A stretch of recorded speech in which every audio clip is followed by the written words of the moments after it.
السلام عليكم ورحمة الله وبركاته. أخوكم وليد عبد السلام من سوق السيارات القاهرة طريق السخنة. يا رب يكون يومكم بخير النهاردة إن شاء الله، ودايما سوق سيارات القاهرة. النهاردة الجمعة، لسه داخلين من البوابة. احنا دخلنا من الجهة اليمين، لقيناها ما شاء الله مغلقة. هو في اتجاهين، في اتجاه ممكن تدخل يمين وممكن تدخل من الشمال.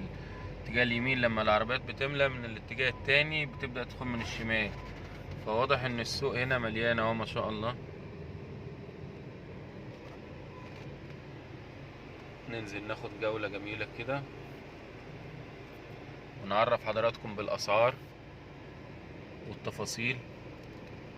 طبعا ما ننساش ان احنا بعد التفاصيل وبعد الكلام ده كله، ما ننساش ابدا يا جماعة فحص بالاتفاق عادي، يعني حاجة ما بقتش مشكلة يعني الايام دي.